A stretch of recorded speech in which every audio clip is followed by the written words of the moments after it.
The Independent National Electoral Commission (INEC) has raised concerns over the petition submitted for the recall of Senator Natasha Uduaghan, stating that he lacks critical contact details and a definite addresses for the petitioners.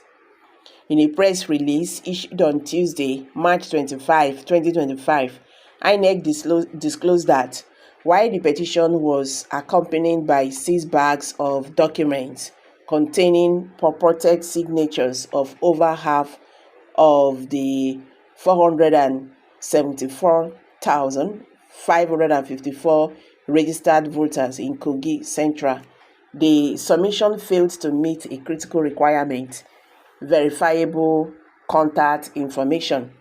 The petition from Kogi Central Senatorial District was accompanied by 6 bags of documents said to be signatures collected from over half of the 474,554 registered voters spread across 902 polling units in 57 registration areas wards in the 5 local government area of Adavi, Ajokuta, Ogori, Magomo, and Okene, INEC said.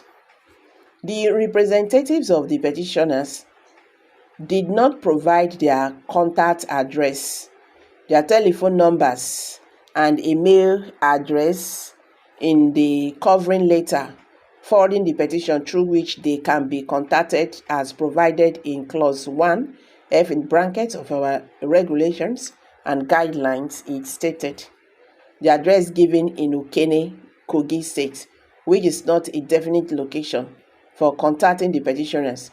Only the telephone number of the lead petitioner is provided, as against the numbers of all the other representatives of the petitioners.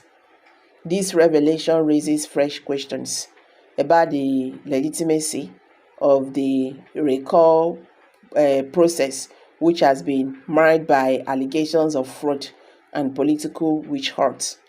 Despite the irregularities, INEC stated that if the petitioners comply with the requirement for a valid submission, the Commission will proceed with the next step as mandated by law.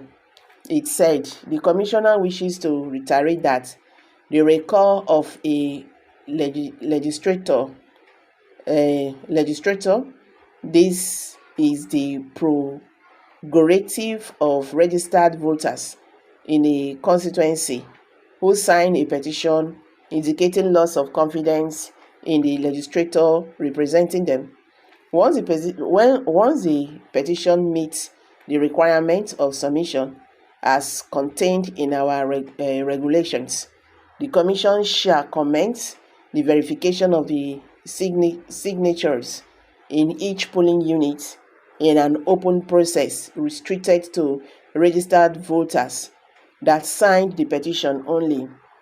If the petitioners fully comply with the requirements of Clause 1 F in brackets of the regulations and guidelines regarding the submission of their petition, the Commission will announce the next steps in line with extant laws, regulations, and guidelines, INEC added.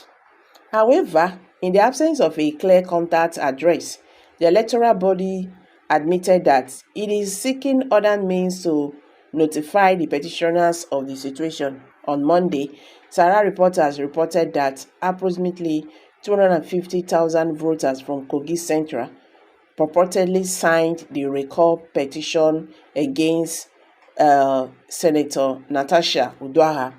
However, evidence has since emerged that the entire process was riddled with irregularities. Despite an interim injunction from a federal high court in Lokoja barring INEC from receiving the petition over allegations of falsified signatures, the electoral body still went ahead to accept it. A ruling delivered by Justice Issa H.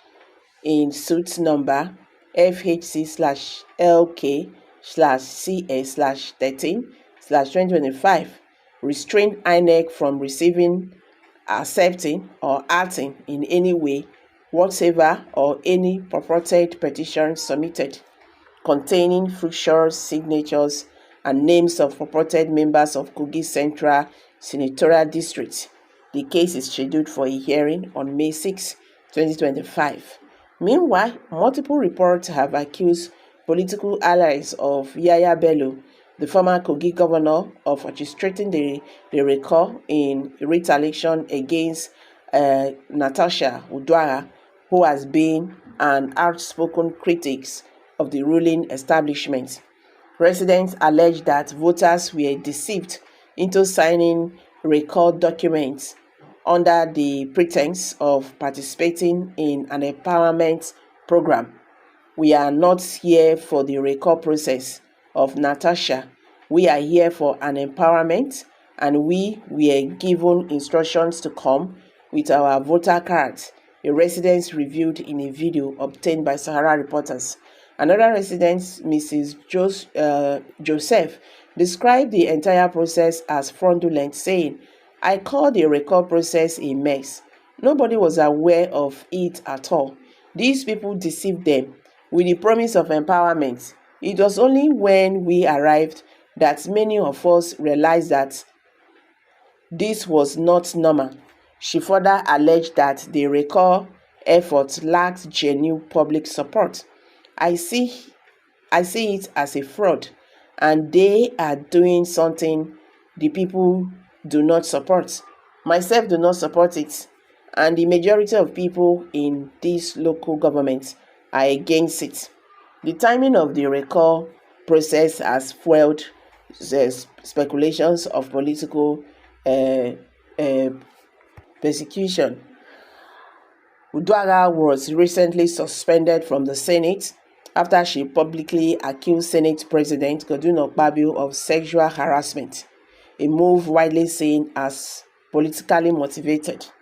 A suspension coupled with the questionable recall petition has led many to believe that she is being targeted for speaking out against powerful figures within the political. The leaked video and warm reception given to the senator invariably forced them to retreat. INEC, I know, never follows its own rules. Even though the speed recall is entirely unreasonable and corruptive, the initiators and organizers have proudly and brazenly possibly cashed in millions or even billions of taxpayers' money for doing rubbish. There is so much money, unthinkable, that Nigeria has at present, but is in the hands of the government and politicians. Just imagine, about 30 trillion naira budget, only just few or 1% or less of Nigerians. These monies cannot control the good Nigerians. We have a long way to go in this country. May God have mercy. I'm dropping it here, guys. Please kindly drop your comments below the comment section. And don't forget to give us a thumbs up. Share this video, make it go viral, so that Nigerians could understand what they happen today in the Nigerian political landscape. Thank you, and bye for now.